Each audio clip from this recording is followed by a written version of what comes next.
Bueno, en el día de hoy vamos a ver el tema. La vez pasada estuvimos viendo así unos pantallazos por arriba sobre el tema de la familia, ¿no?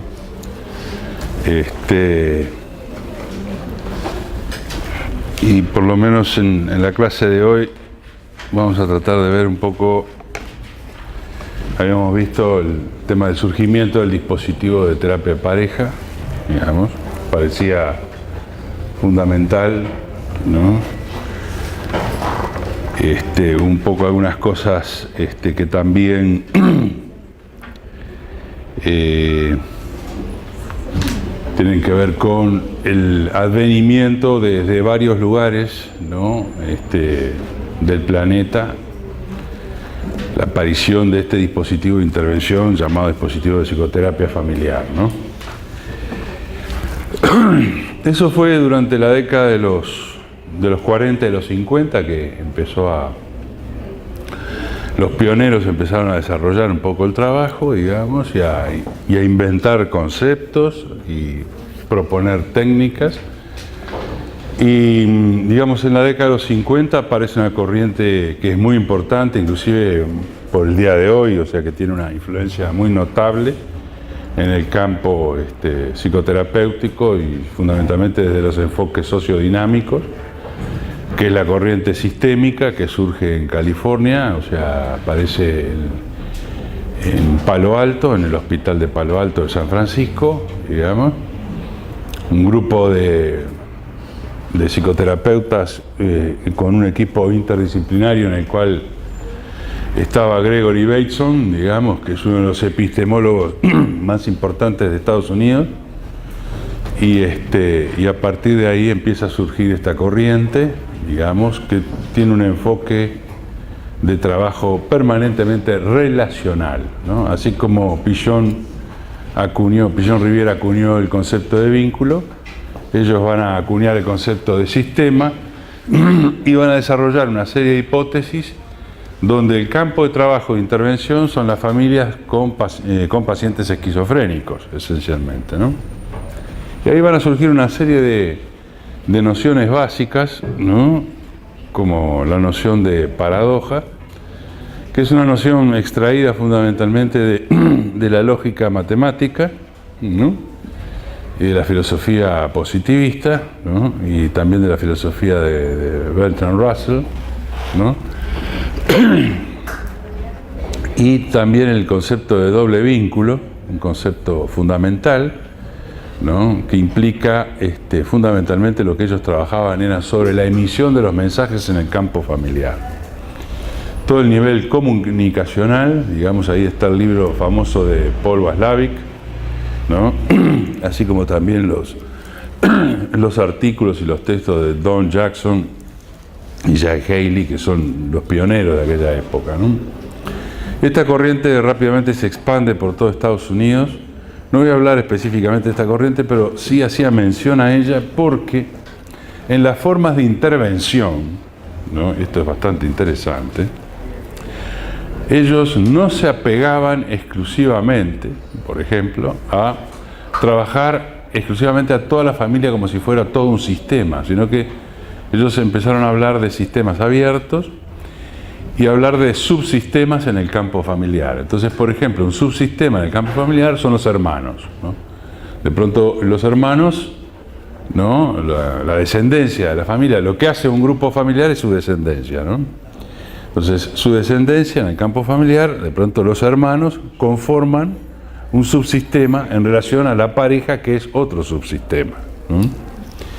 Y muchas veces ellos lo que hacían para trabajar determinadas temáticas que obviamente implicaban aspectos como del orden de la intimidad, ellos cortaban el encuadre y decían, bueno, a partir de ahora vamos a trabajar exclusivamente con la pareja y en otros momentos todos juntos, o en otros momentos los muchachos, o en otros momentos fulanito y la mamá, ¿no? ¿Se entiende? O sea que ellos hacían modalidades de intervención con indicaciones de cambio del sistema del dispositivo. Esto es una novedad absoluta porque, digamos, en la década de los 60, el psicoanálisis, y a partir un poco de las teorías de Blecher, etcétera, etcétera, había planteado que los encuadres deberían de ser inamovibles, inmóviles, ¿no? Y justamente esta corriente venía a contrapelo de la teoría psicoanalítica, en donde lo que decía esta corriente es que los encuadres debían de ser móviles, que podrían ser móviles porque se trabajaba en zonas conflictivas, ¿no?, de la comunicación, y que por tanto a veces era importante como remarcar un aspecto del subsistema para poder trabajar y profundizar en él. Esto fue una verdadera revolución en el terreno psicoterapéutico, esta posibilidad, que es algo que yo rescato bastante en función de mi planteo sobre la clínica móvil, ¿no? O sea que, de alguna manera, el devenir de la subjetividad no es que uno se transforme en un paranoico y quede fijo permanentemente, lo mismo esquizofrénico, neurótico o borderline, sino que el devenir del proceso, los procesamientos van haciendo que aún las patologías radicalmente muy rígidas vayan igual mutando, y que de alguna manera los dispositivos tienen que acompañar el devenir de estos aspectos psicopatológicos, y es así que de alguna forma en la década ya de los 70 comienza a surgir esta idea de la psicoterapia de pareja, que es un poco el tema de hoy. La psicoterapia de pareja aparece entonces en un principio como ligada a la psicoterapia familiar, ¿no? Y en otros aspectos empieza a adquirir como un volumen extra, específicamente como propia, ¿no? Y es allí que de alguna manera la psicoterapia, como una forma de dispositivos de control social y también de posibilidades de revolucionar la subjetividad, la psicoterapia aparece también como una nueva formación con este asunto de la psicoterapia de pareja, ¿no? O sea que la prestación de los servicios en el campo psicoterapéutico en la década de los 70 produce unas nuevas revoluciones. Y las revoluciones son dos esencialmente. Una es el advenimiento y la institucionalización de la psicoterapia de la pareja, ¿no? Y otro es el advenimiento y poco a poco su institucionalización ya definitiva en la década de los 90 de lo que serían las psicoterapias en red, ¿no? Que esa es también toda una nueva novedad. O sea, que del 30 al 60, las grandes revoluciones en el campo de los dispositivos técnicos psicoterapéuticos eran la psicoterapia grupal y la psicoterapia comunitaria, ¿no?, o institucional, ¿no?, que se resolvía en la conformación de unidades pequeñas o sociales como las comunidades terapéuticas con diferentes fines y diferentes temáticas. Y esto aparece fundamentalmente, ya les digo, entre el 30 y los 60, y esto se desarrolla a tambor batiente. En los 70 se discrimina un poco más, aparece la psicoterapia de pareja, y por supuesto que empiezan a aparecer los primeros pioneros que van a trabajar en psicoterapia de red, ¿no? La psicoterapia de pareja se presentó como un aspecto en sí mismo, en la medida de que se produce también otra cosa a nivel social en el cambio de las subjetividades. Y esto me parece que es importante empezar a... Históricamente el matrimonio, la figura del matrimonio, es una figura legal. Pero históricamente el matrimonio es y sigue siendo, señores, un negocio. No sé si lo voy a poner en estos términos, muy duros, pero es así. O sea, el matrimonio es un negocio. Durante milenios digo, no estoy hablando de centurias, estoy hablando durante milenios, el tema del matrimonio a nivel social siempre estuvo más o menos, en general y en diferentes sociedades, con diferentes culturas, manipulado por los gerontes.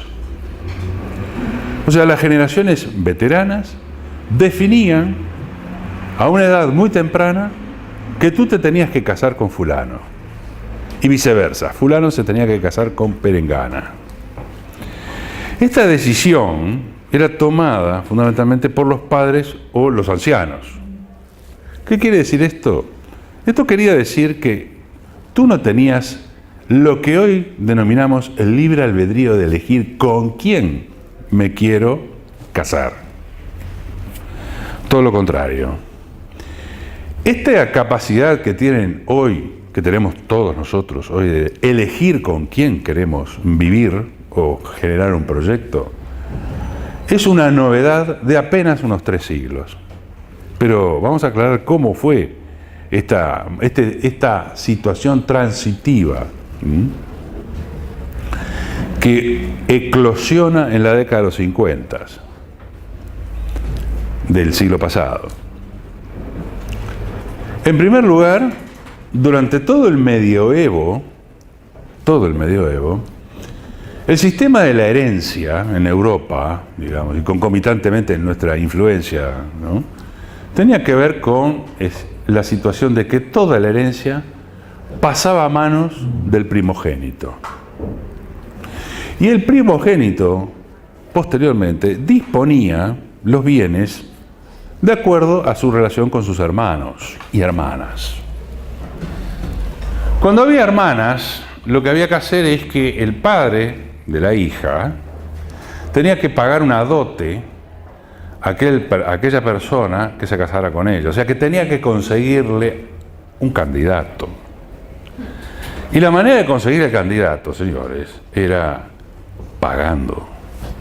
No sé si queda claro este sistema. Con lo cual, por supuesto, del amor ni se habla. Se mandaba, así eso que ocurría y que ustedes deben haber escuchado o haber leído en alguna novela histórica, en los nobles europeos, todo era absolutamente digitado porque era un negocio de acumulación de tierras. O sea, que si la riqueza estaba en la posesión de tierras, en el siglo XI los europeos se encontraron con que no tenían más tierra para repartir. Como no tenían más tierra para repartir, decidieron, los europeos, decidieron hacer lo que saben hacer muy bien los europeos, que es expandirse. O sea, transformarse en un imperio. ¿En un imperio de qué? De búsqueda de tierras. Las cruzadas tienen ese origen. ¿Por qué? Porque si hubiera más tierras, hay más posibilidades para que los hermanos secundones puedan obtener tierras.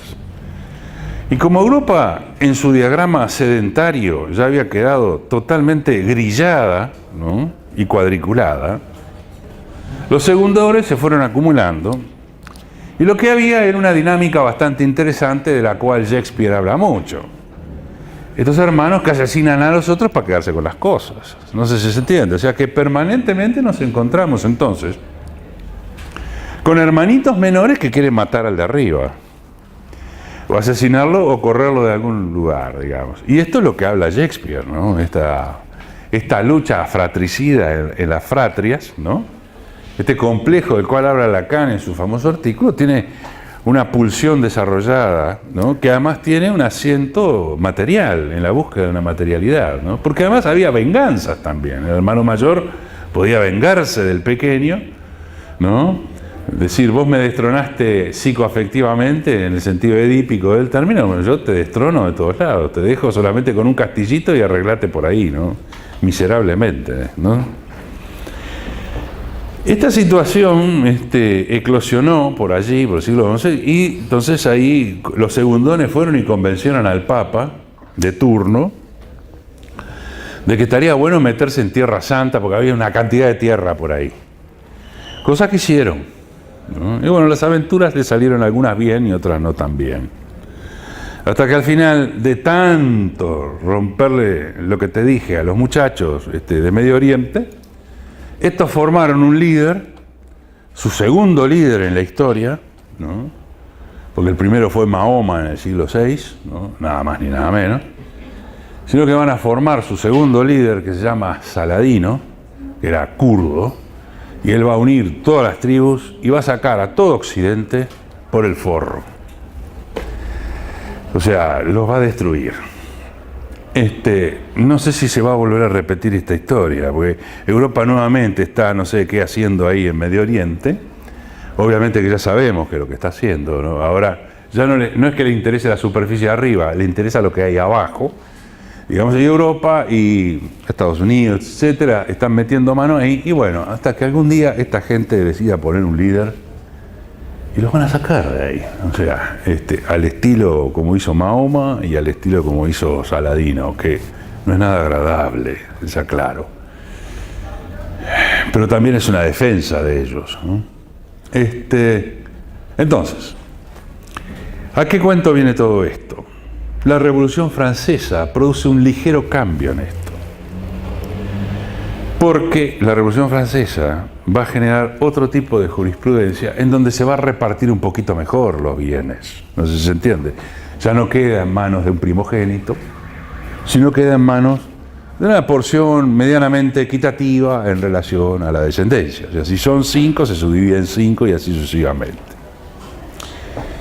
Pero también la Revolución Francesa, concomitantemente, tiene al lado la Revolución Industrial, la Revolución de las Manufacturas. O sea, la Revolución Francesa se produce también por una concentración monetaria de poder sobre una clase social, la burguesía, ustedes ya lo saben, y esta produce un montón de cambios. Y uno de los cambios esenciales es la producción, desde el punto de vista jurídico, de la de responsabilidad limitada. ¿Qué quiere decir esto? Quiere decir que para la concentración de capitales, varios socios se juntan y forman una industria fabril, una manufactura, etc. Y de esta manera logran niveles de concentración capitalístico. Esto fue funcionando bien durante por lo menos un siglo, más o menos una cosa así, o 50, 60 años, hasta que en determinado momento se empezó a trancar los sistemas de acumulación de capital e inventaron otra cosa. Por allá por el año 1860 inventaron las sociedades anónimas. Y ustedes van a decir, ¿qué tiene que ver todo este curro de negocios con esto que se va a producir después? Esta suerte de liberación. Cuando se produzca la ley de sociedades anónimas, en realidad se armó un dispositivo absolutamente, como diría Foucault, discontinuo, pero que provoca una situación subjetiva novedosa, que es la que ustedes están disfrutando hoy en día, que es la siguiente: que una empresa puede emitir papelitos de determinado valor, se llaman acciones, y que cualquiera las puede comprar, hace que automáticamente tú, al comprarlas, quedes como socio de la empresa. No sé si me explico. Y después esos se dirimen las estrategias en una asamblea de socios. Esto permite una enorme concentración de capital. Al producir enormes concentraciones de capital y donde todos podemos estar democráticamente hablando, pudiendo participar de las acciones de una empresa, ¿no?, hace que, por lo tanto, el capital pueda liberarse de la nominación de la persona. No sé si se entiende esto. Pues si yo figuro como nombre propio en una empresa, tengo un porcentaje. Ahora, pero si yo tengo un papelito, que es un papelito, ¿no?, que no son acciones nominadas, o sea, nombradas, sino que son acciones. Es como si yo te paso el papelito a ti, tú quedaste como socia. O sea que la tenencia del papel hace que sea innominada y que por tanto sea anónima. Y esto permite que de pronto yo, como padre de familia, agarro 40 papelitos y se lo doy a una persona que no tiene nada que ver con mi familia. Con lo cual hice una distribución distinta de la herencia. No sé si me explico. Esto es realmente el surgimiento del capital financiero. El capital financiero de papelitos hace que el capital se despegue del nombre y que, por tanto, al despegarse el nombre, el dinero circula a una velocidad astronómica porque no tiene por qué nominarse. Pero por otro lado, al nominarlo así, yo te lo puedo entregar y nadie me va a decir nada. Por otro lado, las leyes sajonas instrumentan que, si no hay ninguna prescripción testamentaria, se divide entre partes iguales. Ahora, puede haber una prescripción testamentaria en donde yo digo todo a mi hija y nada a mis otros hijos. ¿Se entiende esto? Con lo cual se tiene que obedecer ese mandato.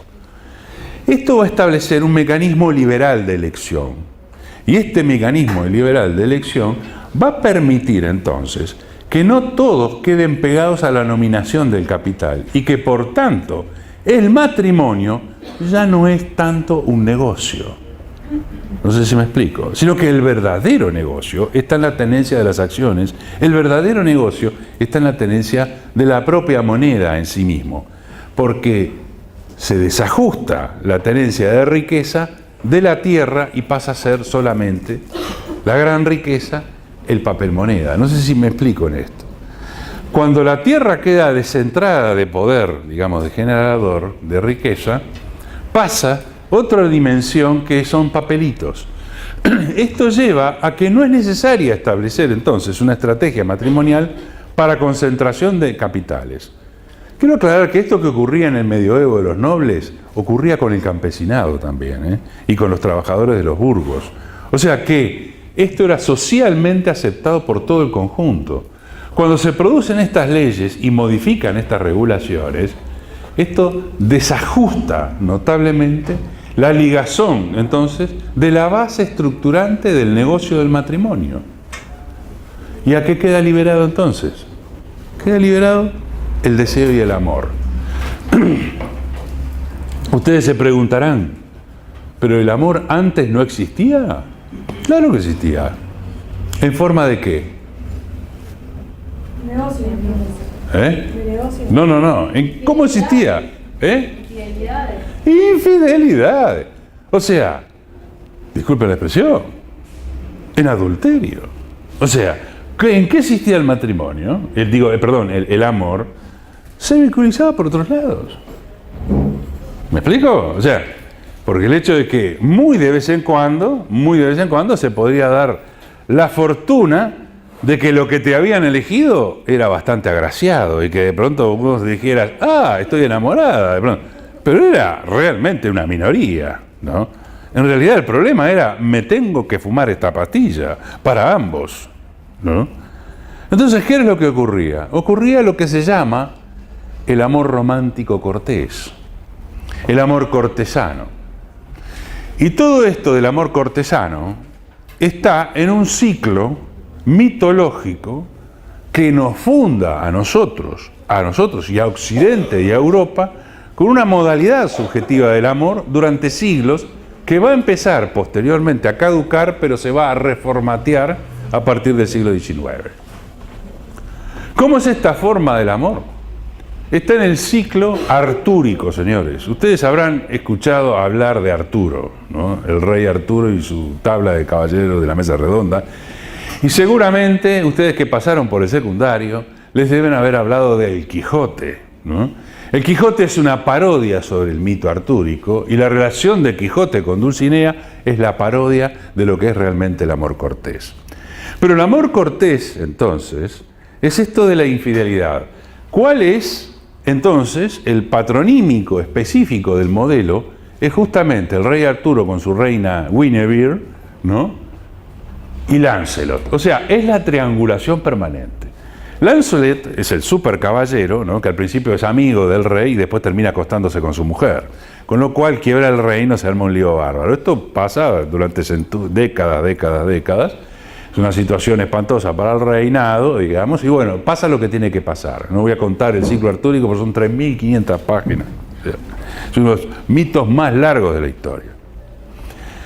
A nosotros nos fundan varios mitos. Los griegos, por un lado, que los conocemos más, el artúrico y los escandinavos, los escandinavos germanos, ¿no? Germano-escandinavos, ¿no?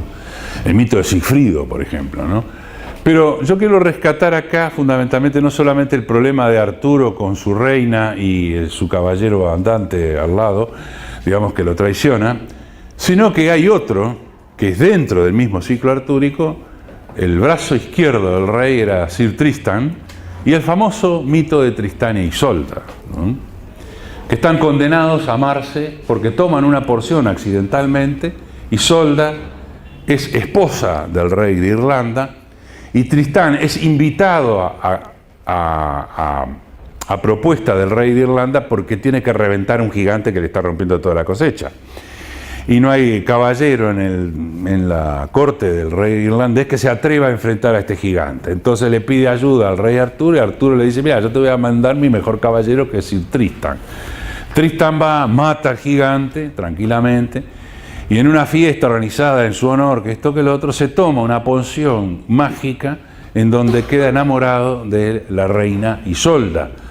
Y esta porción aparece en escena porque la reina no estaba enamorada del rey, entonces el rey le pide a una hechicera que le dé algo para que esta mujer se enamore de él. Fíjense, era el problema del matrimonio, ¿verdad? Entonces, por una confusión de copas, Ping se la toma a Tristán y queda totalmente enamorado de Isolda y Isolda de Tristán. Y bueno, y ahí hacen sus aventurillas en los bosques, ¿no? Y este otro tratando de encontrar por qué, la causa de esto, y además tratando de dar pruebas porque no se puede meter con Tristán, pues se mete con el rey Arturo, etcétera, etcétera. O sea, tiene que mandarlo a juicio de alguna manera, ¿no? Y nunca puede encontrarle la vueltita, digamos, ¿no? La historia es muy trágica, tremenda, porque después Tristán se va, la otra lo sigue, se va a otros bosques, hacen sus porquerías ahí, sus chanchadas, después vuelven de vuelta. Es todo un ime y diretes, es una belleza el poema. Hay partes maravillosas, hay metáforas increíbles, o sea, desde el punto de vista literario es bellísimo. Y eso que es un poema anónimo, digamos, porque además el ciclo artúrico fue escrito por diferentes escritores, ¿no? Anónimos y otros como Boehringer o Cetrien de Troyes y otros más, ¿viste? Escribieron. Bueno, pero el asunto es, a lo que vamos es a esto, que lo que aparece y después está sobregirado a nivel romántico siglos después por Goethe, ¿no? Heine y todos los demás, en el movimiento del Sturm und Drang, es esto del romanticismo, que quiere decir que el amor nunca termina de ser consumado, nunca termina de ser como perfecto, y que el verdadero amor es aquel que siempre está en esa suerte de y veremos, y veremos, y veremos, ¿no? Esa suerte de devenir extraño. Cuando materialmente se socava la estructura básica del matrimonio, que ya no queda tanto ligado al tema de la tierra, sino a los papelitos, esto viene empezando a modificar y empieza a existir, ya venía existiendo, un problema que es el problema del divorcio. Ustedes saben que Enrique VIII, ¿no? Un verdadero hombre masculino, desesperado por su descendencia, quería tener un hijo varón, ¿no? Entonces todas las mujeres con las que estuvo, digamos, le vivió pidiendo divorcios a cada rato, y aparentemente la sospecha es que evidentemente él tenía algún tipo de problemita, digamos, y no es que las mujeres no quedaran embarazadas, ¿no? Se detectó que tenía diabetes, etcétera, etcétera, un poco por los síntomas, ¿no?, que tenía, digamos, pero eso generaba una malformación. La diabetes genera una malformación a nivel del espermatozoide, etcétera, etcétera. El asunto es que al final él empezó a pedirle al Papa los divorcios, hasta que al final el Papa dice, bueno, ya basta con esta historia, quédate tranquilo, no te voy a dar nada, tenés una hija, arreglate con eso, ¿no? Y ahí está la hija, que es la que funda el imperio, nada más ni nada menos que es Isabel I, ¿no? El asunto es de que este hombre quiebra finalmente las relaciones con la iglesia y funda la iglesia anglicana, digamos que la iglesia a nombre del rey, para hacer y deshacer lo que le interesa. El asunto es que entonces las religiones también se van encontrando en situaciones medias entredichas, y hay varias religiones que aceptan el divorcio. O sea, la religión judía acepta el divorcio. Pero el divorcio empieza a propagarse como peste en la medida que solamente queda ligado el tema de los papelitos. Si son temas de papelitos, yo con el juicio me divorcio de ti, podemos arreglar con papeles el asunto. No necesitamos ni matarnos, ni que tú me mates, ni nada por el estilo, ni matar a mi descendencia, ni nada por el estilo. ¿Se entiende este movimiento? La ley del divorcio viene a posteriori de las leyes de las sociedades anónimas, o sea, viene bien a posteriori. Y esta instrumentación se conjunta, además, después, a principios del siglo XIX, con una gran acumulación de riqueza, y mujeres pensantes que están hartas del dominio milenario de estos machos, ¿no?, que hacen y deshacen lo que quieren, ¿de acuerdo? Y ahí empieza todo el tema del voto femenino y la liberación. Y esto ocurre a principios del siglo. Las teorías de izquierda de aquella época abogaban, y muchas mujeres se ligaron a las teorías de izquierda, ¿no? Las más brillantes mujeres intelectuales, todas estaban por el divorcio, por el voto, etcétera, porque las mujeres no votaban en el siglo XIX y parte del siglo XX, ¿no? Entonces, esta situación de poder, el movimiento de liberación femenina, digamos, y toda esta situación económica, va a dar pie y va a dar a eclosionar, digamos, de que uno al final puede decidir con quién quiere irse a vivir. Y esta es la potencialidad que empieza a aparecer. Con lo cual, el asunto es que tú tienes el libre, entre comillas, albedrío de elegir con quién quieres estar. ¿Se entendió hasta acá? ¿Cómo es que se elige? Y esta es la clave. ¿Bajo qué cosas se elige? Bueno, esto queda ligado a lo que después varios psicoanalistas y varios autores van a decir. Esto queda ligado a una relación de la erotología. O sea, queda ligado al eros. O sea, uno se liga a otra persona porque la otra persona porta una condición erótica. ¿Qué quiere decir una condición erótica? Nada más ni nada menos que uno se enciende. Algo se enciende en nuestro organismo. La hormona se empieza a mover. O sea, y no solamente que la hormona se mueve, sino que todo se mueve. Entonces empieza a haber todo un cambio fisiológico, hormonal, frente a la presencia de alguien que nos gusta. O sea que las reacciones van desde lo corporal hasta la toma de una decisión, decir, esto me gusta, este me gusta, esta me gusta. ¿Entendés? O sea, esa decisión en donde uno agarra y dice, bueno, de pronto se encuentra como enamorado. Y el amor es un afecto sumamente profundo porque en última instancia el aprendizaje del amor se desarrolla en la edad temprana de cada uno de nosotros. O sea que nuestro aprendizaje amoroso deviene de nuestras primeras relaciones. Y nuestras primeras relaciones con nuestra madre y o padre. ¿Se entiende esto? O sea, con lo cual el aprendizaje amoroso se produce en un crisol, en un pequeño periodo de nuestra vida, que es de 4 o 5 años más o menos.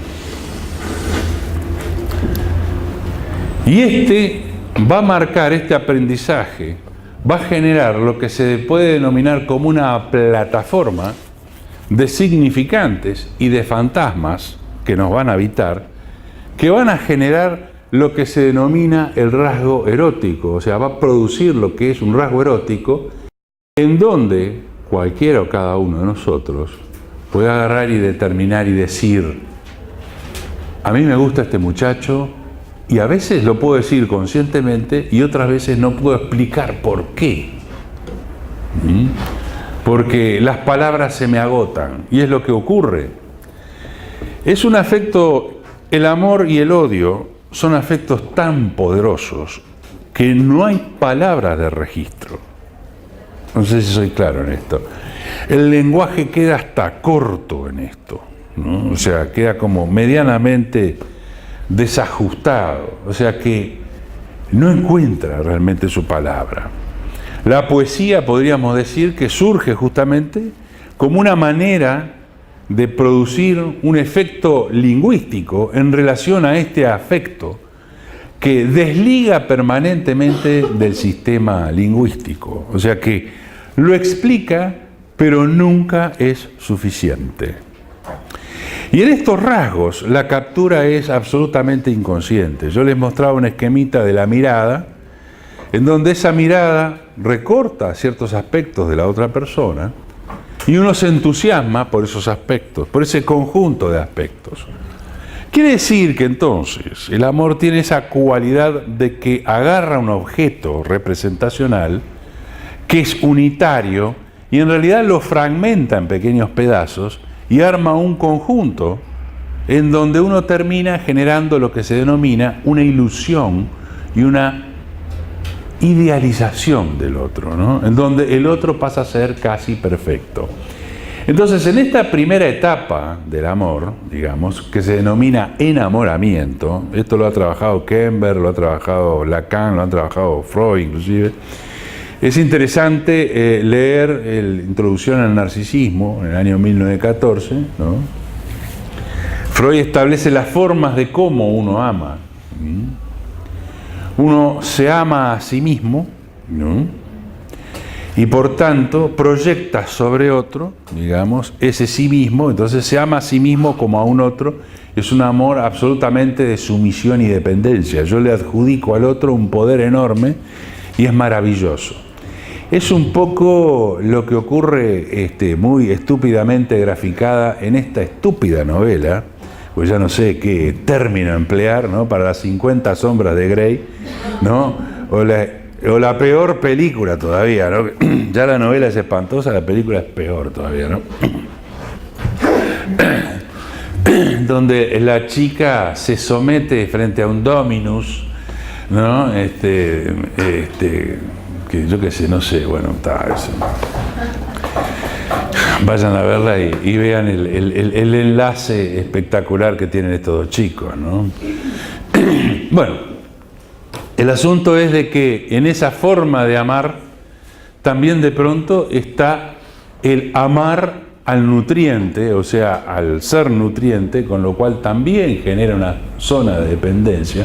Todas las formas de amor son esclavas, ¿no? Generan una suerte como de sumisión y de esclavismo, porque eso es como una ilusión que se establece entre dos personas, maravilloso, ¿eh? Mire que la pasan bomba, ¿eh? O sea, cuando la pasás recontra bien, ¿no? ¿Qué pasa después? Y acá es cuando entra la psicoterapia, ¿no? ¿Qué pasa después? Lo que ocurre es que después de pasado un tiempo, aparece lo que se llama el conocimiento del otro.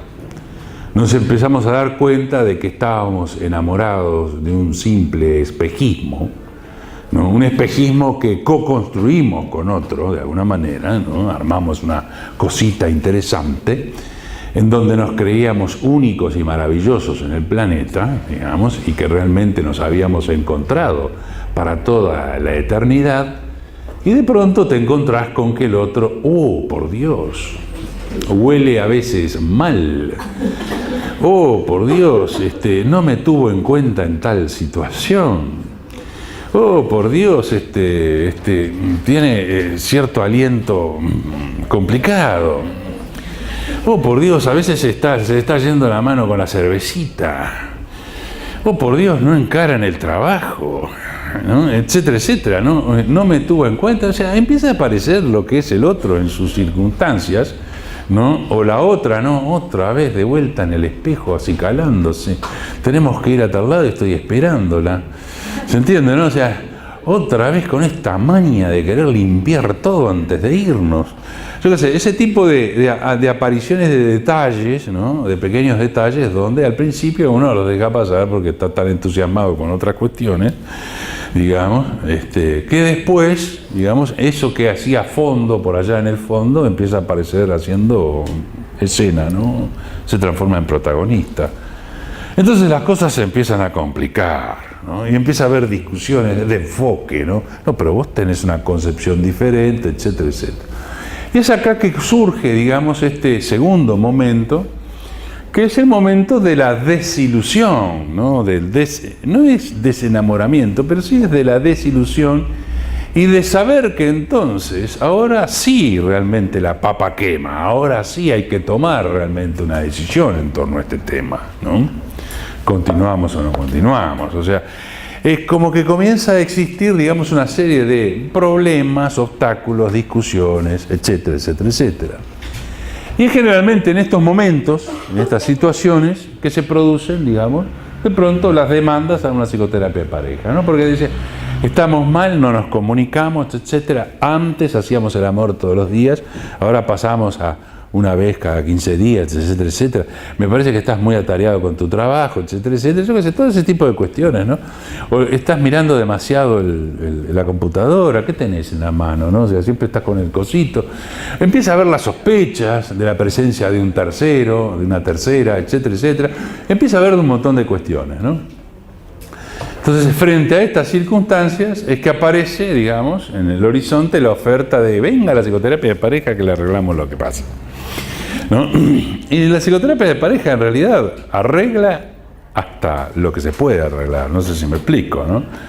En este sentido es interesante porque el ámbito de la psicoterapia de pareja aparece realmente como la puesta en juego de todo aquello que desune como todo aquello que une, digamos, ¿no? Y en este sentido la psicoterapia de pareja se presenta como aquello que intenta clarificar cuál es la dramática interna, cuál es el guión por el cual están apoderados y que de alguna manera funcionan y cuáles son las chances o las posibilidades de generar una modificación en esto, ¿no? Y lo interesante es que entonces, en estos procesos, lo que vamos a observar, y esto es algo que decía Carl Whitaker, ¿no?, un famoso terapeuta familiar, decía que cuando se institucionaliza una pareja, el deber primero de una pareja, como pareja, es construir su intimidad, su mundo privado, propio, íntimo, que no todas las parejas lo pueden construir. Él se refería fundamentalmente a ser un títere de la dramática familiar de origen.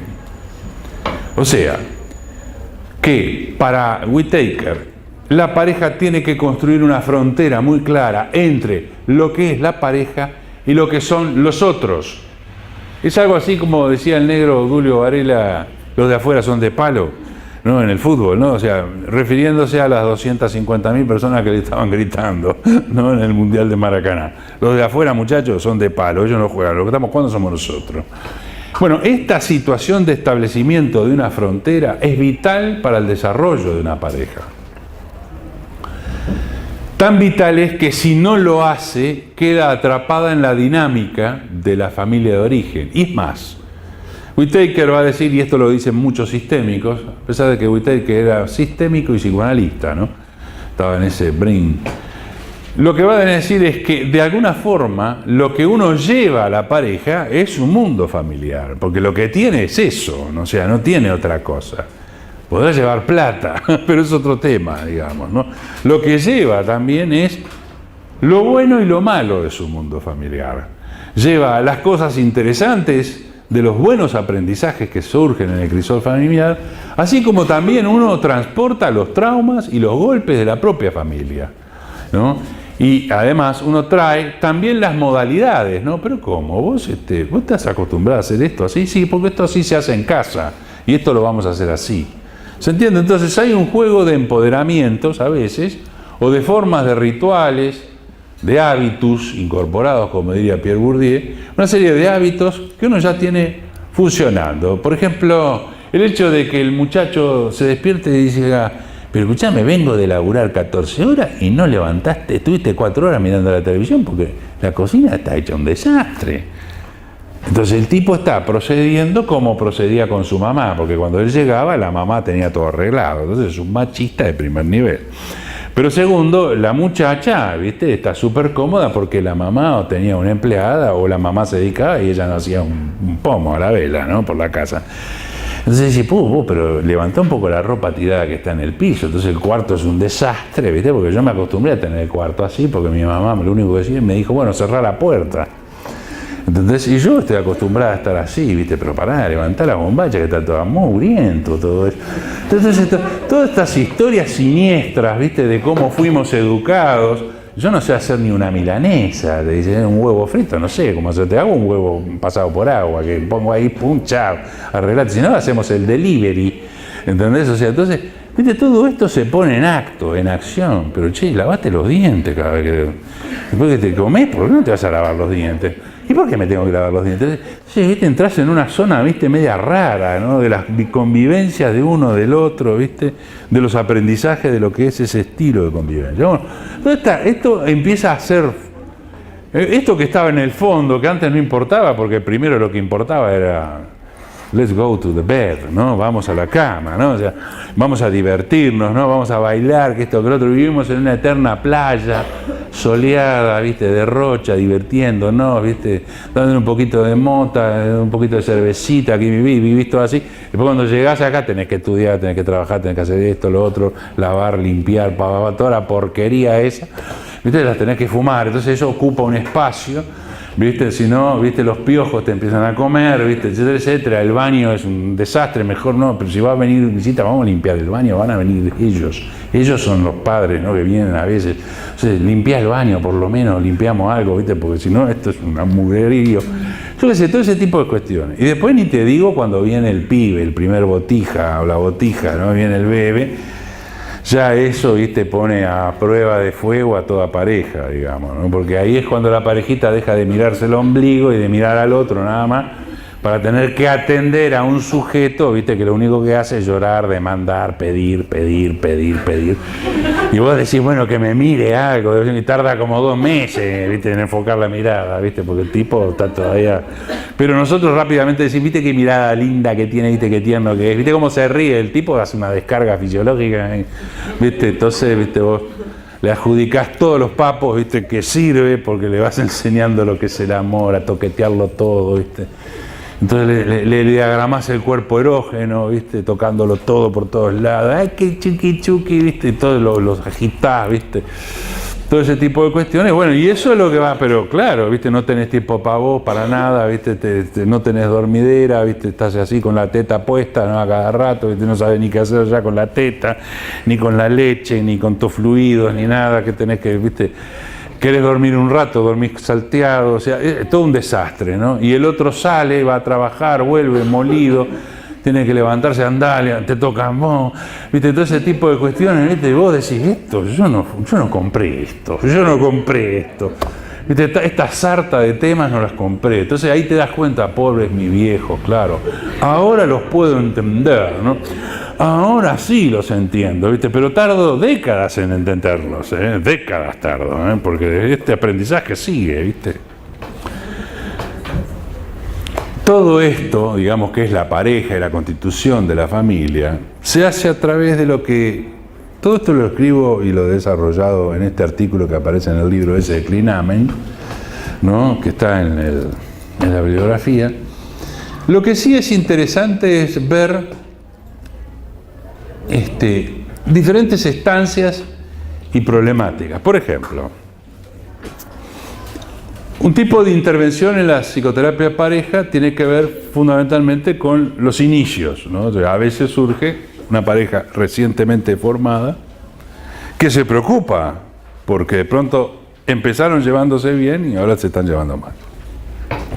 Entonces, de alguna manera quieren y consultan, digamos. Otra es cuando una pareja ya tiene hijos muy pequeños, en estado de bebés, ¿viste? Y entran en una crisis brutal porque, claro, en realidad podríamos decir, cuando entran en crisis tanto la madre como el padre, digamos, con el bebé, es porque hay algo de la estructura narcisística que está fallando en esta cosa de poder albergar y sostener al tercero, ¿no? Es el hacerse cargo de otro, ¿no? Que no todo el mundo puede hacerlo.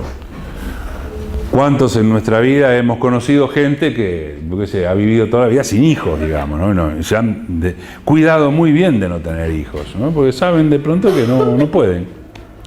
Tienen como una visión interna de que no pueden hacerse cargo de otro. Lo disfrazan por otros temas, ¿no? No que el trabajo, que pin, que pan, no que mis hijos son otros, etcétera, etcétera, ¿no? Pero sí es interesante ver de qué nivel de predisposición tenemos cada uno de ustedes o de nosotros, digamos, de poder agarrar, decir, yo sostengo una relación porque me tengo que hacer cargo de una relación, ¿no? Que es una relación de por vida, porque ese sí es un contrato filial amoroso de por vida. Y acá entramos en otra noción del amor. Porque una cosa es el enamoramiento erótico, ¿no?, y sexual y todo el mambo jambo alrededor de este tema, ¿no?, que es como la parte entretenida y divertida, ¿no?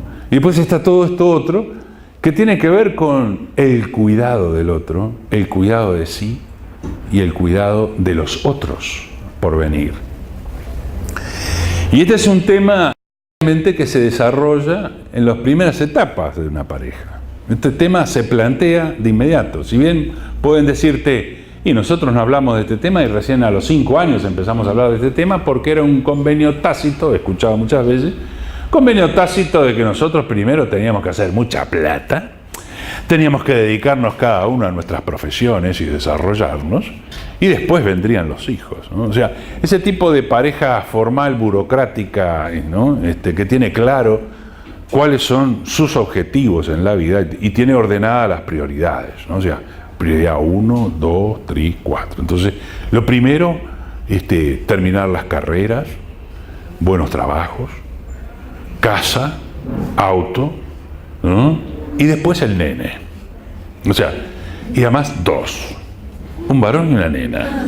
¿Se entiende? O sea, todo tuc, tuc, tuc, tuc, tuc, tuc, ¿viste? Todo pi, pi, pi, pi, pi, pi, todo bien ordenadito, ¿no? Entonces, las navidades con tus padres, ¿no? El coso con mis padres. O sea, entonces todo, ¿viste? Todo ordenado, ¿no? Bueno, esta cosa que ustedes se ríen, esto ha pegado tan fuerte en Europa que las mujeres no se casan hasta los 33 años. O sea, entre los 30 y los 33, recién ahí empiezan a mirar con quién casarse. ¿Se entiende? ¿Por qué? ¿Por qué yo no me puedo divertir? ¿Por qué yo no puedo hacer mi vida? ¿Por qué yo no me puedo salir con tantos muchachos? ¿Por qué tienen patente los chicos esto para salir con cualquiera y yo no? ¿Se entiende? Entonces esta liberación femenina ha logrado muy bien establecer de que en vez de tener hijos entre los 18 y los 29, yo voy a tener hijos entre los 29 y los 40. Pero antes voy a ser profesional, voy a tener plata, mi autito, mi droga, mi cosa, y voy a tener todo ordenado para que después venga el sujeto indicado con el cual yo me voy a casar y voy a tener hijos. ¿Se entiende esto? O sea, voy a entrar en plan en serio. Pero de los 17, más bien, desde los 14 que empiezo en el asunto erótico, fuerte, ¿no? O sea, erótico sexual, ¿no? Desde los 14 hasta los 30, tengo una franquicia de 16 años donde yo hago lo que quiero. ¿Se entiende esto? Y esto es un patronímico muy poderoso que ha surgido en Europa en las últimas décadas. Todo esto viene a cuento de que lo que estalla poderosamente y el cambio del orden de la subjetividad es otra cosa que aparece concomitantemente al amor, digamos, y al enamoramiento.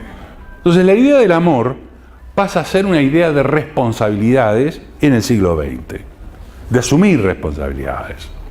O sea, está el enamoramiento erótico, que me gusta, pim, pim, pim, todo bien. Que todo ese es un mambo jambo, después vamos a ver bien cómo se tramita toda esta situación. Que no es, digamos, sin conflicto. Es una zona en donde hace síntoma y donde se hace síntoma muy fácilmente, y es una zona donde se juega dinámicamente mucha cosa.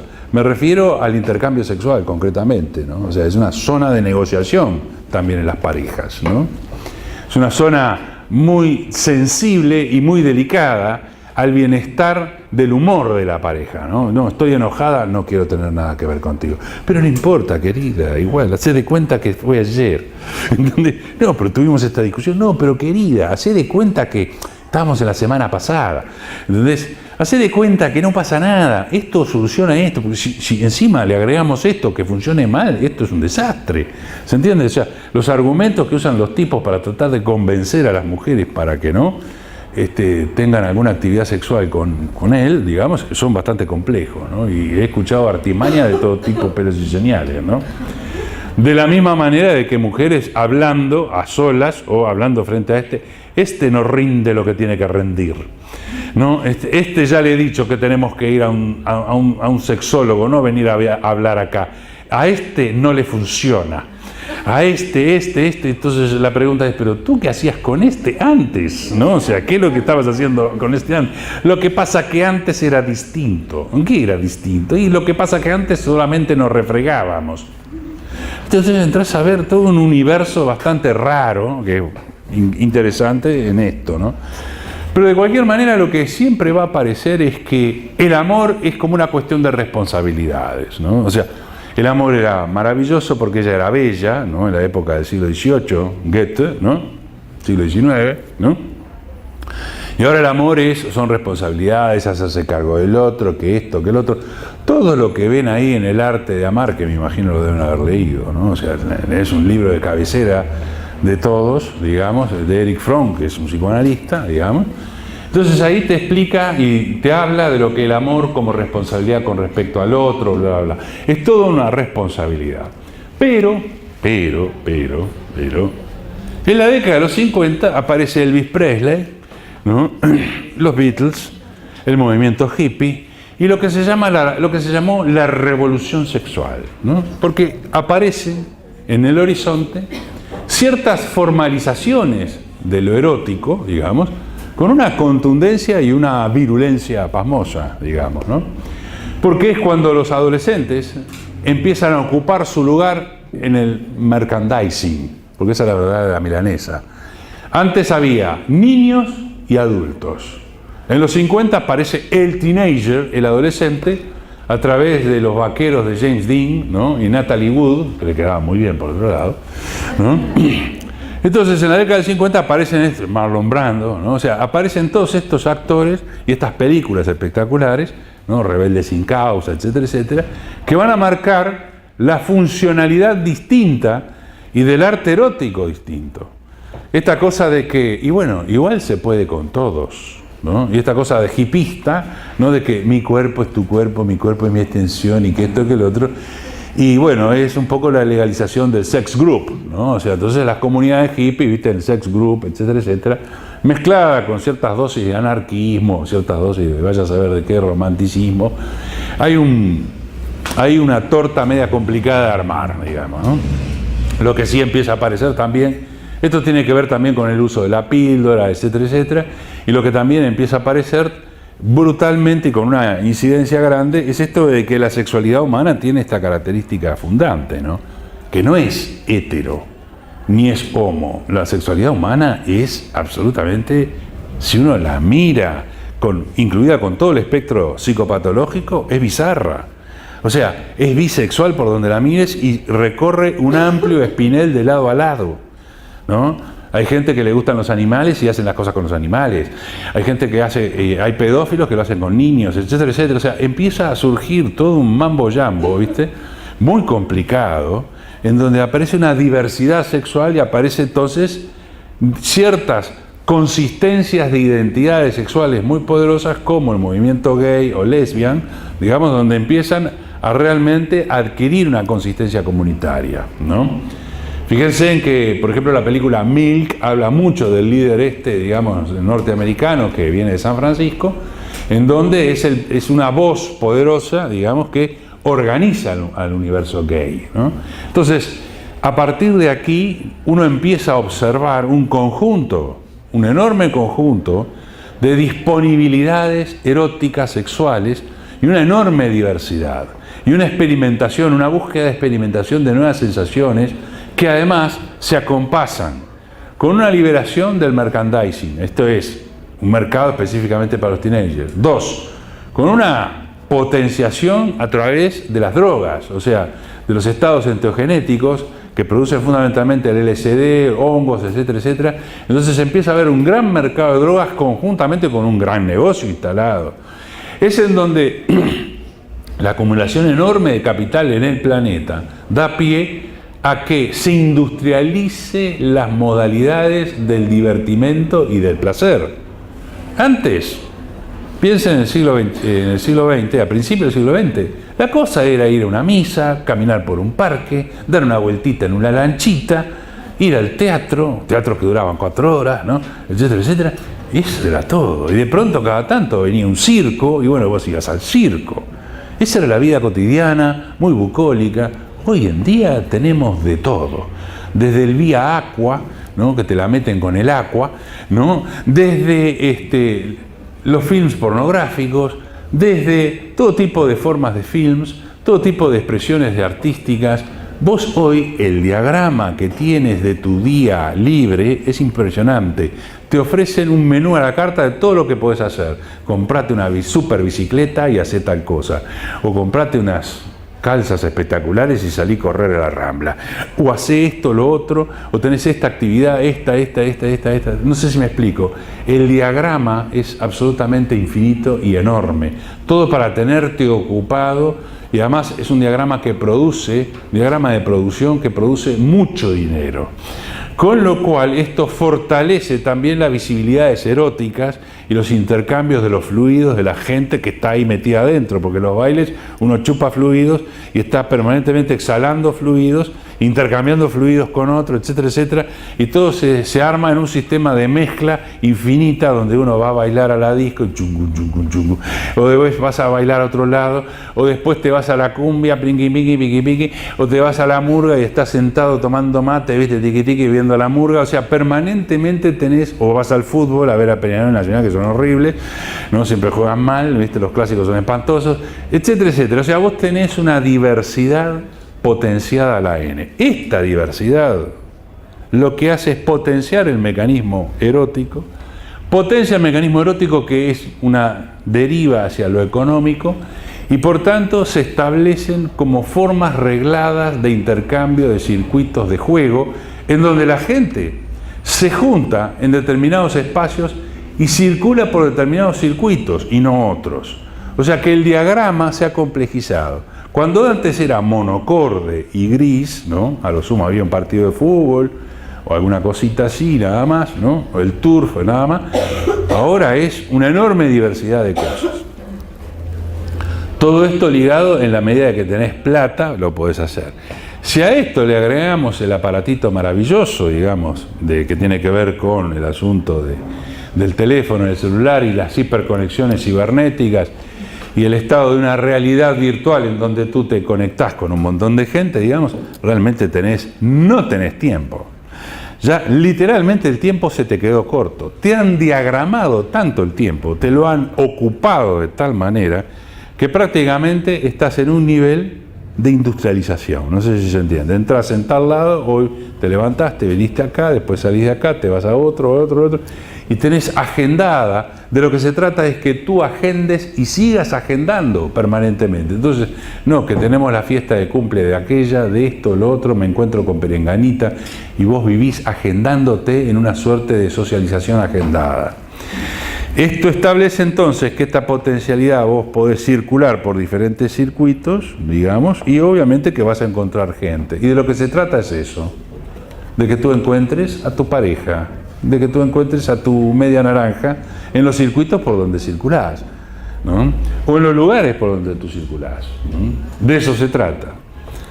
Entonces, las seguridades del enclazamiento social se establecen en estrategias familiaristas, como dice muy bien Bourdieu, en donde hay lógicas de sentido donde tu padre, hoy en día, tu madre y tu padre no te va a decir, salí con aquel, mirá que tengo un candidato para vos. No, de ninguna manera. Lo único que va a hacer es te dice, mirá que te anoté en tal club, mirá que vas a ir a tal colegio, mirá que vas a tal lado. O sea, lo único que te va a indicar son lugares. Y al principio vos obedecés porque no te queda de otra, no tenés libre albedrío ahí, ¿no?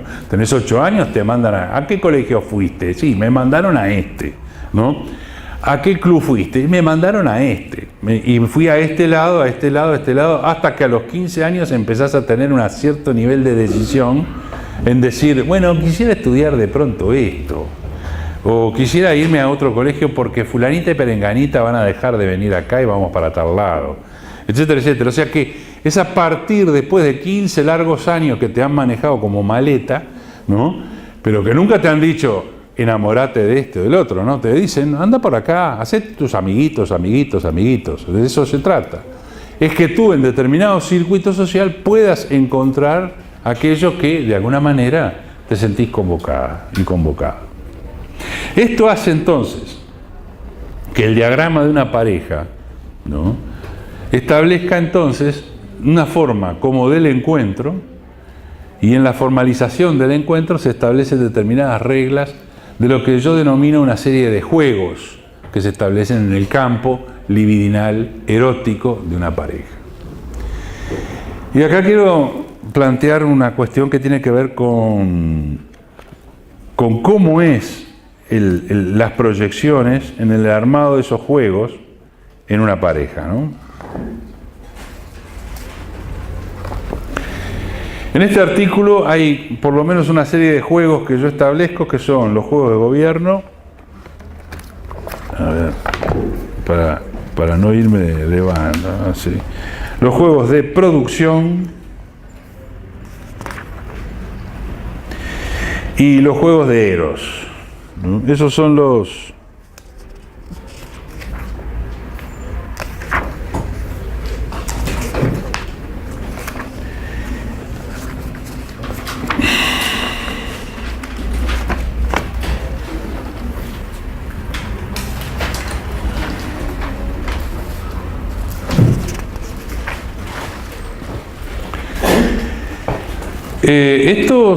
estos juegos en realidad surgieron de la clínica de trabajo, ¿no? O sea que poco a poco me fui dando cuenta, a partir de ir analizando familias y parejas, ¿no? A lo largo de 30 años, me llamó la atención de pronto un estilo de subjetividad en determinadas formaciones de pareja que tienen que ver con los de producción, juegos de producción se llaman. Le llamo así porque creo que en realidad el juego no es solamente una descarga placentera, sino que también es un proceso de socialización y aprendizaje y de investigación y acción, digamos, porque uno en el juego se conoce y produce efectos sobre otros y viceversa, ¿no? Un poco la metáfora del juego es usada, digamos, por Winnicott, también es usada por Pierre Bourdieu, digamos, por lo que él denomina sentido de juego en una relación, digamos. Y muchas parejas contienen esta característica, ¿no? La característica del juego de producción es una pareja que es una máquina de producción. Quiere decir, hay parejas que se fundan en función de la consecución de materialidades. Y realmente son eficientes y efectivas, ¿no? Son parejas que arman su proyecto de estar en existencia en torno al tema del dinero, la materialidad, el confort y el desarrollo de estrategias de empoderamiento, ¿no? Son parejas muy poderosas en ese sentido, o sea que pueden generar grandes negocios, ¿no? Y tienen esa velocidad de articular en relación al mercado, y son parejas que se conocen en determinados circuitos en donde transitan esas cosas, ¿no? De niveles high-tech profesionales muy altos, ¿no? O comerciantes, ¿no? Que de pronto se conocen entre sí, etcétera, etcétera, y arman después una serie de negocios. Y lo que hace que la pareja funcione poderosamente es esta capacidad libidinal puesta allí en esta generación de actividades, ¿no? Entonces de pronto vos encontrás parejas que después fundan empresas o arman negocios, etcétera, etcétera, o tienen un muy buen pasar profesionístico, digamos, y toda la atención está circulando en toda la consecución de bienes materiales, y eso se lo transmiten también a sus hijos, ¿no? Le dicen, vos tenés que estudiar, vos tenés que formarte, vos tenés que tener buena artillería para el mañana, ¿no? O sea, no te me vayas de mambo, tenés que pensar. Son muy clásicos en la regulación del dinero, en el cuidado del dinero, etcétera. Te dicen, mira, te di tanta plata, ¿qué hiciste con la plata? Entonces te tienen un control, ¿viste? ¿No? ¿Y qué estás estudiando, etcétera? Todo con el afán de producir un sujeto, un ciudadano productivo, capaz, brillante, etcétera, y que pueda manejarse, porque hay un fantasma como de cataclismo, ¿no? Son parejas que siempre tienen en el horizonte una estructura como media semi-paranoide, ¿no? Hay una cosa como decir de pronto, esto hay que andar con cuidado, porque no nos puede venir bien, de pronto este negocio no nos sale y quedamos. O sea, siempre están con una amenaza, ¿no? Entonces lo bueno es armar siempre esquemas profesionísticos, laborales, estrategias laborales poderosas, etcétera. Y estas parejas entran en crisis cuando hay una situación de crisis en la materialidad o hay algo que amenaza la materialidad, ¿no? Yo he recibido consultas de parejas así, por ejemplo, en el hecho de que, mira, venimos a verte a ti porque en realidad estamos muy preocupados porque nuestra hija de 18 años se está vinculando con gente que es absolutamente inapropiada y no sabemos cómo manejarla, que esto, que lo otro, y queremos hacerte una consulta sobre esto. Entonces yo siempre les digo, bueno, ante esta consulta es por qué ustedes se preguntan, ¿por qué la hija reacciona de esta manera? Pregúntense primero eso. ¿Qué es lo que quiere decir esto de esta reacción? Que de pronto la hija de ustedes no quiere estudiar, o sea, tiene un rechazo bastante grande a las formalizaciones que ustedes han tratado de educarla, que es lo que está pasando. Entonces, o sea, ¿y qué hacen ustedes con esta gran diferencia? ¿Cómo pueden sostener esta diferencia o cómo pueden ustedes volverse muy intolerables frente a esto? ¿Se entiende esto? Pero el centramiento es, cuidado que la nena se está ligando con gente que no es adecuada. No sé si me explico, ¿no? O sea que ahí están mirando dónde va el capital, dónde va la materia, dónde la nena puede meterse en zonas muy raras, ¿no? O sea, como si la nena fuera un idiota, ¿no? Entonces hay que estar conduciéndola permanentemente, ¿no? O sea, hay toda una situación. Entonces, esto es una situación de una demanda de una pareja, pero en realidad con un problema familiar. Pero que en realidad ellos no tienen un conflicto, sino que el conflicto se les plantea en la siguiente generación. ¿Me explico? Hay algo que ocurre muy brillantemente, es que el hijo te marca el agujero de tu situación, ¿no? De dónde está fundada tu situación.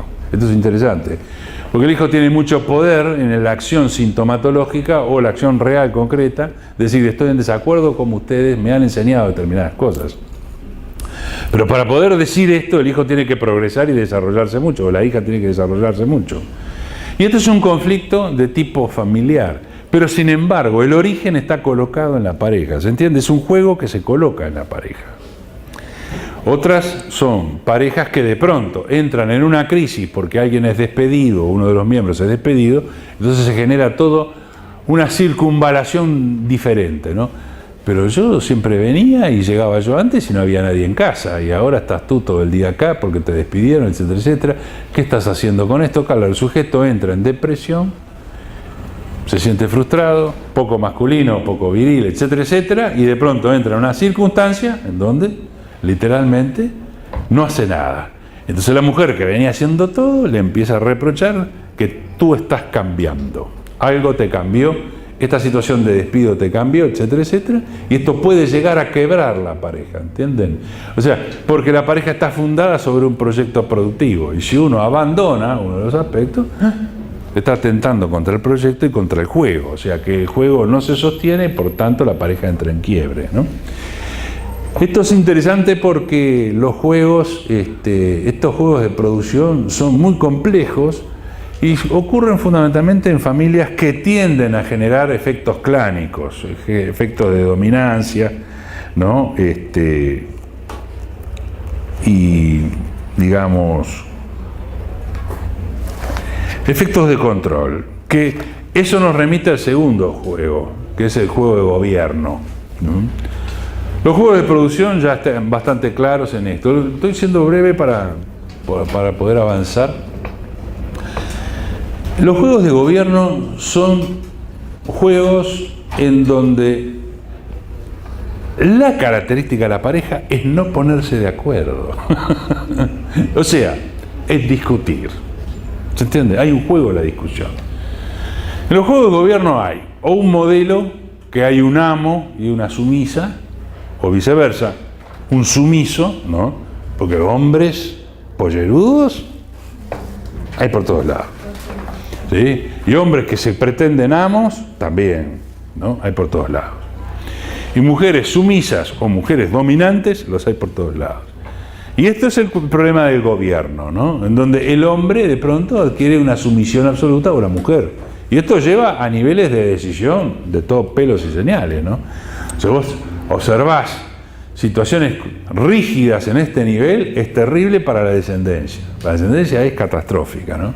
Porque si el sujeto que domina está medianamente pirado, estás en una zona, yo te diría, de alta toxicidad para construir un borderline rápido o una esquizofrenia directamente, porque es muy poderoso eso.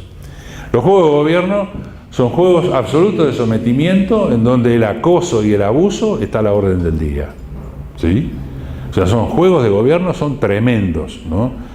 Los juegos de gobierno son o luchas de poder donde nunca se ponen de acuerdo, entonces tienen una modalidad transgresiva permanentemente, involucran a los hijos también en esas jugaditas. Bueno, hace esto, pero no se lo digas a tu padre. Entonces, esos negocios hechos, ¿viste? Entonces, bueno, pero que tu madre no sepa, ¿viste? Tenés mi permiso, pero, ¿viste? Yo acá te doy, ¿por qué no me da nada de plata? Fíjate vos que quiero salir a bailar, que no te preocupes que yo te doy 50 pesos. Entonces, anda por ahí, por el costadito, ¿viste? Te lo doy y no le diga nada a mamá, no le diga nada a mamá. Entonces, ese tipo de jueguitos, ¿viste? Horripilantes. Va a venir papá, te va a pegar, que esto con otro. Entonces, ese juego de amenazas y cosas así. ¿Viste? Todo eso son juegos de gobierno, ¿no? De dominaciones, ¿viste? ¿Quién hace quién, caso a quién, que esto, que lo otro, ¿no? Y hay parejas cuyo goce erótico, digamos, es no ponerse de acuerdo, es pelear permanentemente. No me entendiste. Yo te quise decir tal cosa. No, vos no me quisiste decir tal cosa. Vos me quisiste decir esta otra cosa. Entonces viven una suerte de interpretación constante, ¿no? Una suerte de supuestos. Pero si vos quedaste en venir acá, no, yo no quedé. Lee el mensaje correctamente. ¿Qué dice allí? Entonces, viste, están todo el día corroborando lo que dijiste, no dije, me dije, no dije, quedé, no quedé, sí quedaste.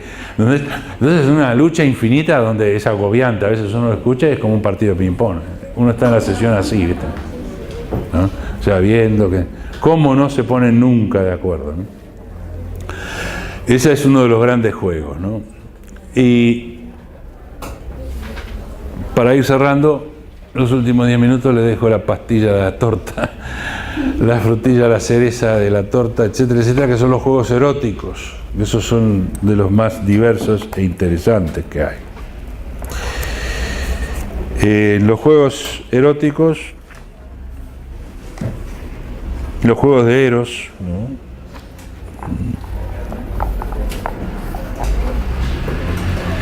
El primero es la primera frase. Y la primera frase es la que dijo Lacan hace 50 años y todo el mundo se despatarró cuando dijo: no hay relación sexual. Es una frase espectacular que habla del problema de la condición. Lo que hay es erotología, no hay relación sexual. No hay relación sexual en el sentido de que en el nivel sexual existiera una relación. No sé si se entiende lo que... Él pone el acento en la palabra relación, no en la sexualidad. Sexualidad hay, pero lo que no hay es relación sexual. Porque la relación sexual es una relación de compromiso entre fantasmas eróticos que en general nunca se encuentran, no son coincidentes, sino que la zona de la cama es una zona turbulenta, o sea, es una zona sí de encuentros y de descargas placenteras, pero más de las veces es una zona de desencuentros y de producción de sintomatologías diversas, ¿no? Entonces, lo que uno idealiza como debe ser una relación sexual, en donde la pornografía, a ciertos niveles de pornografía, no se cansa de explicitarlo a cada rato, en hacer el 1, 2, 3, ¿no?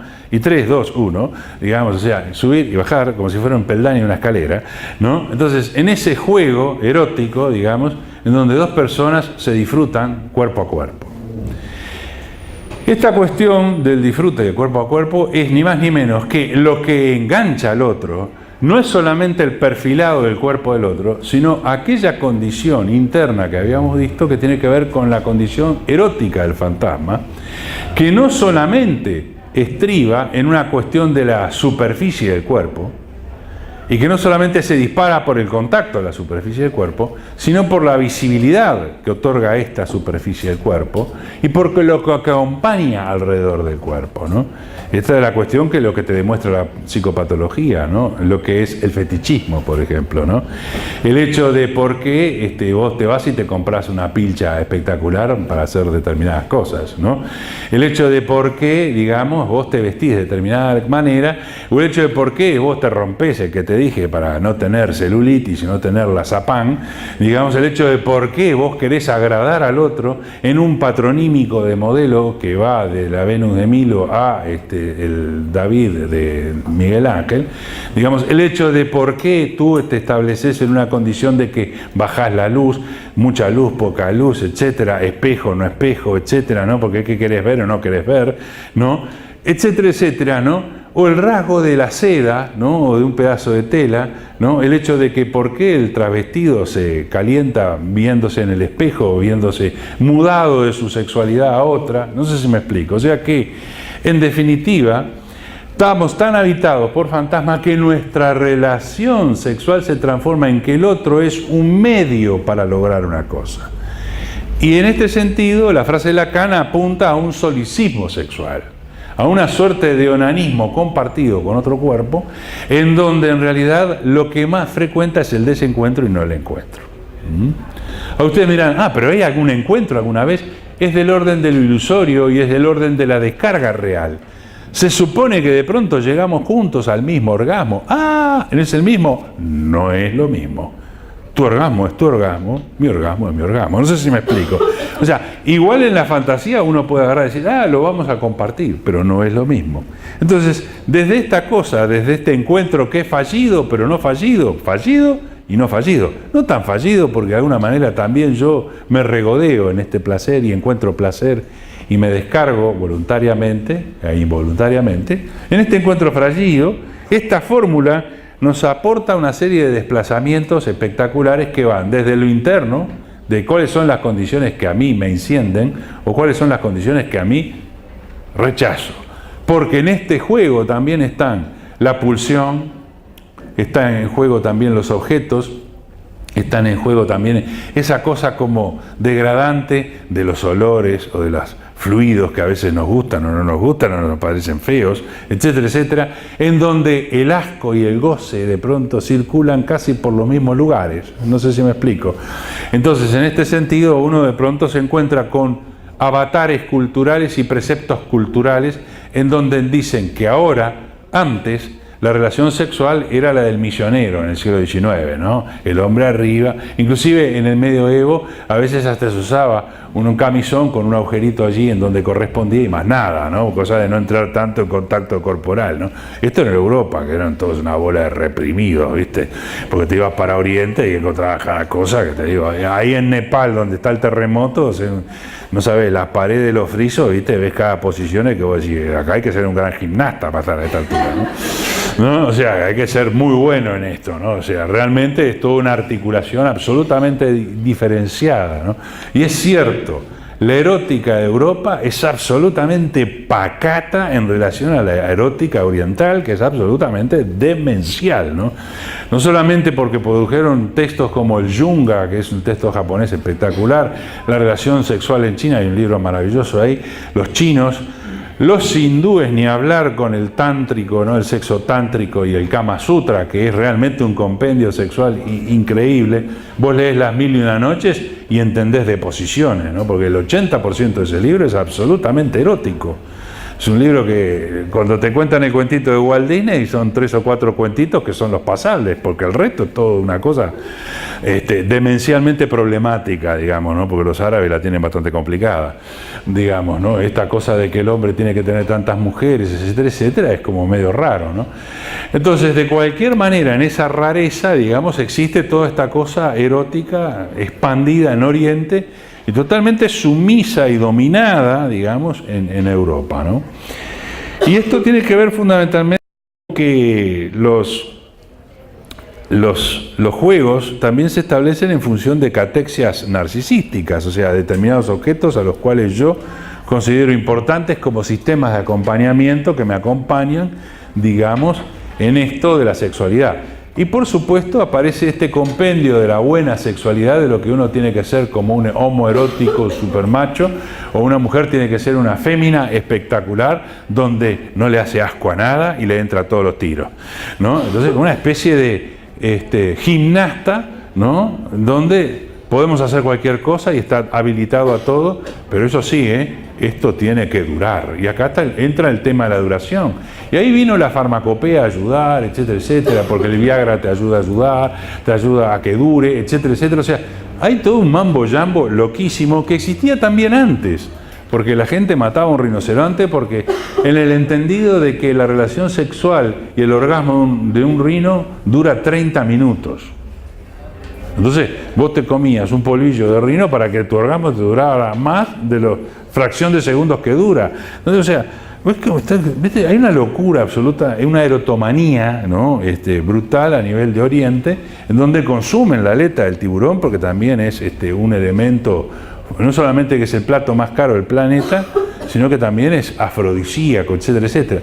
La búsqueda de la química para fortalecer el encuentro sexual siempre ha sido de la naturaleza de lo más recóndita del hombre, ¿no? O sea, cómo lograr esta de la poción mágica, volvemos a la poción mágica. Y después está todo el tema de la distinción de los juegos que derivan esto de la sociocultural, ¿no? Hay una serie de ahí. Y después hablo un poco sobre las seducciones y de las inducciones, ¿no? De cómo muchas veces las parejas en realidad quedan atrapadas en determinados códigos estéticos, y por qué no decirlo, de cierta estética, porque la pareja queda atrapada en un conjunto estético de gustos, y sobre eso hay una enorme cantidad de diagramas que te establecen decir, porque nos juntamos porque gustamos de la misma música, nos gusta vestirnos de esta manera, salimos de esta manera, consumimos tales cosas. Y eso es lo que en esencia hace a los juegos de seducciones e inducciones, en donde se van metamorfoseando los trabajos de una pareja en sí y cómo a veces entran en conflicto. Y dice, mi mujer se quedó como si tuviera 15 años y sigue queriendo bailar y yo ya no tengo ganas de bailar. Hay algo que muta en uno y en otro y que provoca un desencuentro de los articuladores y de los contratos establecidos, tanto explícitamente como implícitamente. Señores, en la que viene va a venir Carmen de los Santos a hablarles sobre psicodrama y ahí después van a venir otros invitados. Por mí los dejo. El parcial ya está la fecha la tienen. La bibliografía, el acuerdo que hicimos es que va toda. En el entendido siguiente. De lo que se trata es de exonerar. Entonces, la evaluación que hizo el equipo docente fue, bueno, va toda y aquello fundamentalmente que se dio en la clase. O sea, la referencia, yo voy a hacer las preguntas sobre lo que se dio en la clase. Entonces, revisen las clases y vean los conceptos que más hacemos pie y la encuentran fácil, no se preocupen. La van a encontrar fácil.